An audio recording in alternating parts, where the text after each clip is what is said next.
It's funny how some buildings can hold both your best and worst memories. Standing in the lobby of Harrison Industries headquarters, I felt the weight of both. 25 years of being the family disappointment and 5 years of secretly becoming their worst nightmare. I'm Elizabeth Harrison, but my family barely acknowledges our shared last name anymore. To them, I'm just the daughter who couldn't hack it in the family business, who walked away to play entrepreneur instead of accepting my place in their corporate hierarchy.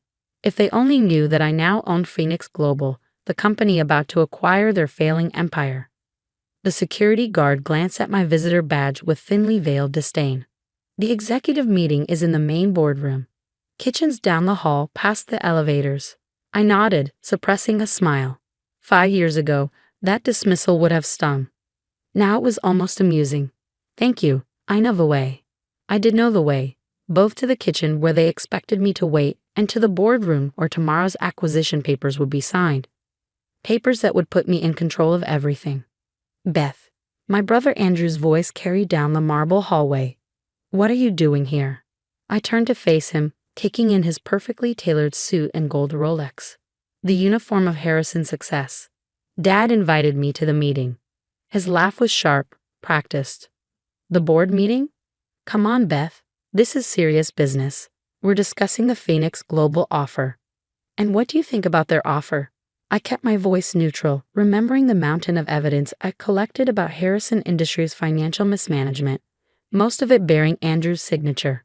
They're vultures, he sneered, trying to steal our company for pennies on the dollar. But don't worry your pretty little head about it. The kitchen is where you belong. Successful people only in the boardroom. If he only knew that vulture company had spent the past 3 years systematically acquiring Harrison's debt, buying out their major clients, and positioning itself for this exact moment. Beth. Our father's voice boomed from the boardroom doorway. William Harrison, CEO of Harrison Industries, looked exactly as I remembered. Commanding presence, silver hair, and eyes that could freeze hell. You came. You asked me to, I said simply. He checked his gold watch, identical to Andrew's, a family tradition for male executives. The meeting's about to start. Why don't you wait in the kitchen? Margaret can bring you coffee. I thought about the past 5 years, building Phoenix Global in secret, orchestrating deals that made Harrison Industries look like a corner store, all while letting them believe I was barely scraping by with a small consulting business. I had just opened my mouth to respond when Harrison Industries CFO, David Chen, hurried down the hallway clutching a stack of papers. His face was pale, stressed. Mr. Harrison, he called out. We need to discuss these numbers before the meeting. The projections. Not now, David. My father's tone was sharp. We have more important matters to discuss. The Phoenix offer. Is an insult, Andrew interrupted. We're worth 10 times what they're offering. I had to bite my tongue. I knew exactly what Harrison Industries was worth. I'd spent years analyzing every detail, every weakness, every skeleton in their corporate closet. The kitchen, Beth, my father reminded me firmly. This isn't your concern. I walked toward the kitchen, their voices fading behind me. 5 years ago, this dismissal would have broken my heart. Now it was just the calm before the storm. The kitchen was exactly as I remembered. All stainless steel and granite, rarely used since executives ordered in for every meal. Margaret, the office manager who'd worked here since I was a child, looked up in surprise. Beth, is that really you? I smiled, embracing her warmly. She had been one of the few people who showed me kindness after I left the family business. Hello, Margaret. Still keeping this place running? She sighed, glancing toward the boardroom. Trying to. Things aren't good, though they'd never admit it. Your brother, she lowered her voice.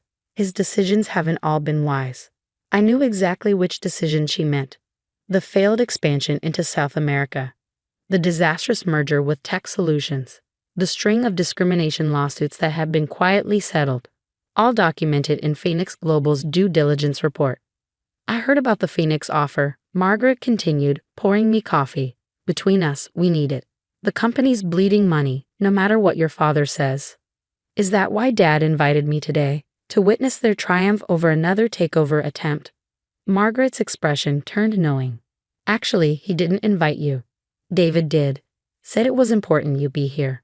That was interesting. David Chen had been Harrison Industries CFO for 15 years. He was also the only person who knew the true extent of the company's financial troubles. My phone buzzed. A message from my assistant at Phoenix. All board votes confirmed. Contracts prepared for tomorrow. I smiled, remembering Andrew's smirk. Successful people only in the boardroom. Well, tomorrow they'd learn what real success looked like. Through the kitchen door, I could hear the board meeting starting. My father's voice carried clearly, still the commanding presence, still convinced he could control everything. As you know, we've received a hostile takeover bid from Phoenix Global. While the price might seem attractive to some, Harrison Industries doesn't need saving. We've weathered storms before. Andrew's voice chimed in. Exactly. This company was built by Harrisons, and it will stay in Harrison hands. Their confidence would have been admirable if it wasn't so misplaced. They had no idea that their company had been hemorrhaging money for years, that their major clients were already contracted with Phoenix, that tomorrow's vote was a mere formality. The kitchen door swung open, and David slipped in, looking harried. He froze when he saw me, then quickly closed the door behind him. Miss Harrison, he said quietly, or should I say, Ms. Phoenix? I set down my coffee cup. How long have you known? He smiled tiredly. I've tracked Phoenix Global's acquisitions for years. The pattern, the strategy, it all had your fingerprints. When I saw the offer, I knew. Does anyone else know? No, but they will tomorrow, won't they? I leaned against the counter. They left me no choice, David. Andrew's running this company into the ground, and Dad's too proud to stop him. He nodded. I know. That's why I made sure you were here today. They need to see, they need to understand what they've lost. Through the door, Andrew's voice rose excitedly. In fact, I've just closed a deal that will show Phoenix exactly who they're dealing with. The Jensen merger. I winced. The Jensen merger. A desperate attempt to save the company that would have bankrupted Harrison Industries if Phoenix hadn't already arranged to block it.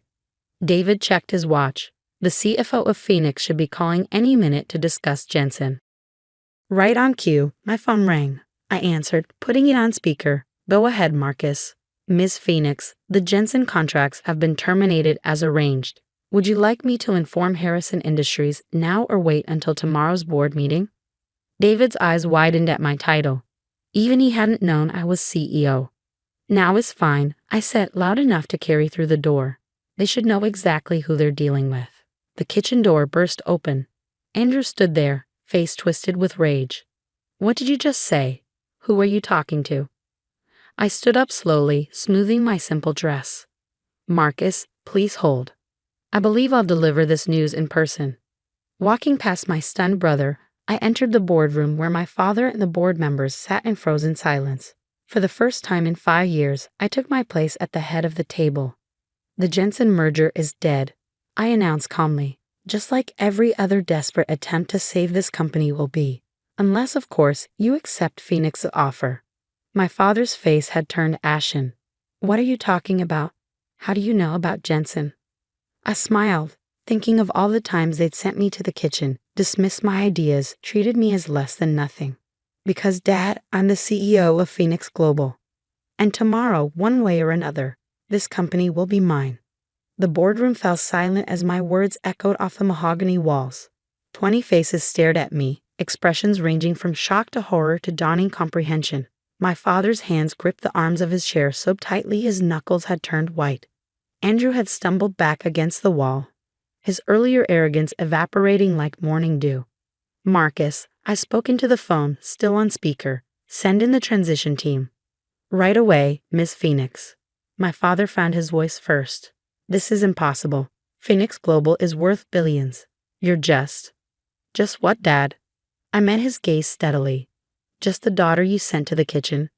Just the failure who walked away from the family business. The boardroom doors opened and my team walked in, senior executives from Phoenix, legal counsel, financial analysts. All people who had worked with me for years, who knew exactly who I was and what I was capable of.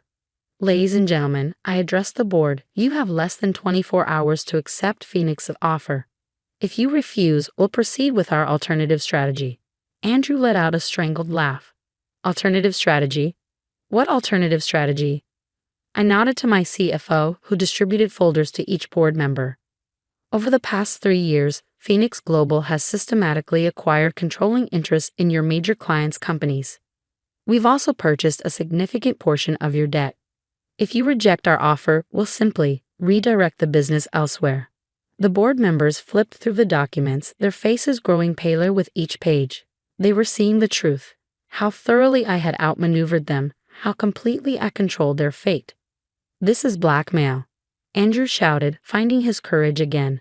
"You can't just walk in here and—" "Actually, I can, and I have." I pulled out another folder. "Would you like to discuss the Jensen merger, brother? Or perhaps we should talk about the discrimination lawsuits you thought you'd buried?" He sank into the nearest chair, the blood draining from his face. My father stood slowly, his authority crumbling before my eyes. "Why, Beth? If you wanted to come back, come back." I cut him off. "To what?" Another lecture about knowing my place. Another reminder that real business is for the men in the family. I gestured to my team. "I built something better, something you never thought I could do." David, still standing by the door, cleared his throat. "The company's finances, they're worse than anyone here knows. Without this merger—" "Shut up," Andrew snapped. "We don't need their money." "Actually," I said quietly, "you do. Your last 3 quarters have shown significant losses. The Jensen merger would have bankrupted you. Your stock price is about to plummet when the market opens tomorrow." I paused. "Unless, of course, you announce your merger with Phoenix Global." One of the board members, an elderly man who had known me since childhood, spoke up. "The terms of the acquisition, they're fair?" I nodded. "More than fair. Phoenix will absorb all debt, protect all jobs except senior management, and maintain the Harrison name on subsidiary projects." I met my father's eyes. "I'm not here to destroy what you built. I'm here to save it from those who never understood its true value." The room erupted in whispered conversations. Board members huddled over documents, analyzing numbers they should have questioned years ago. My father stood frozen, watching his empire slip through his fingers. Andrew, desperate now, tried one last play. "The shareholders won't allow this. The Harrison name means nothing without results," I finished. "Check your phones, everyone. The Asian markets just opened. News of the Jensen merger failure should be hitting any moment." As if on cue, phones began buzzing around the room. The color drained from faces as board members saw their stock price beginning its predicted dive. "Time's up," I announced. "You have 2 choices. Accept Phoenix's offer now, before the U.S. markets open, or watch this company collapse by closing bell." The board chairman cleared his throat. "I move we vote immediately on the Phoenix acquisition offer." "Seconded," came several voices at once. My father held up his hand. "Wait. Just wait." He turned to me, and for the first time in my life, I saw something new in his eyes, respect, tinged with fear. "All this time you were planning this?" "No, Dad. I was building something successful. Something meaningful. The fact that it led here," I shrugged. "That's just business." The vote was quick and unanimous. Even Andrew, seeing the writing on the wall, raised his hand in favor. Within an hour, papers were signed, press releases drafted, and Harrison Industries officially became a subsidiary of Phoenix Global. As the board members filed out, many stopping to shake my hand with newfound deference, Margaret appeared at the door. Her eyes were bright with pride. "I knew you were meant for more than the kitchen," she whispered, hugging me tight. Andrew was the last to leave, his swagger replaced by a defeated shuffle. At the door, he paused. "Was any of it real? Your struggling entrepreneur act." "Every great CEO knows the value of market research," I replied. "I learned exactly how this company was being run, by watching from the kitchen." Only my father remained, standing at the window that overlooked the city skyline. "What happens now?" "Now?" I joined him at the window. "Now we rebuild. Make this company what it should have been. One that values merit over gender, innovation over tradition." "And us? Your family?" I thought about all the family dinners where my ideas were dismissed, all the meetings I was barred from, all the times I was told to know my place. "You'll always be my father," I said finally. "But this?" I gestured to the boardroom. "This is business. And in business, I stopped being just your daughter a long time ago." He nodded slowly, understanding at last. "When did you become this?" "I always was this, Dad. You just never bothered to look past your own expectations to see it." The next few months transformed Harrison Industries. Under Phoenix's leadership, toxic management was cleared out, innovative projects were given priority, and the company's value steadily climbed. Andrew found himself working under a female VP half his age, learning what real business acumen looked like. My father retired, though we both knew it wasn't really his choice. He sent me message after message, trying to rebuild our relationship now that he understood my true capabilities. But some bridges, once burned, can't be rebuilt with simple apologies. 1 year later, I stood in my office at Phoenix's headquarters, looking out over the sea. My assistant entered with the morning reports. "Your brother's here to see you," she said quietly. "Says it's important." I smiled, remembering his words from that day. "The kitchen is where you belong. Successful people only in the boardroom." "Tell him he can wait in the kitchen," I replied. "I'm busy running a successful company. Success isn't about proving others wrong. It's about proving yourself right. Sometimes you have to leave the table where you're not welcome to build your own empire. And sometimes the best revenge isn't taking over the family business. It's making them realize they never really knew what business was at all." Walking back to my desk, I passed the wall of photos in my office. Unlike the sterile corporate portraits that had lined Harrison Industries halls, these showed real achievements, groundbreaking ceremonies, charity initiatives, the faces of employees whose lives we changed. Success built on merit, not manipulation. My phone buzzed. Another message from my father. "The door will always be open for you to come home." I thought about their boardroom door, which had been closed to me for so many years. The one that only opened when they realized who I had become. I typed a simple response. "I am home. In the boardroom where I belong." Then I turned back to my work. I had an empire to run, and this time, no one would ever send me to the kitchen again. Because in the end, true success isn't about where they tell you to sit. It's about where you choose to stand. And I chose to stand at the head of the table, signing the checks that remind them exactly who I've become. As for the kitchen, I still visit sometimes. Not because anyone sends me there, but because that's where I learned my most valuable business lesson. The people at the top don't always see what's really going on. But if you're willing to start at the bottom, learn every detail, and work harder than anyone else, one day, you might just find yourself signing their checks. And that's a business lesson even my family had to respect.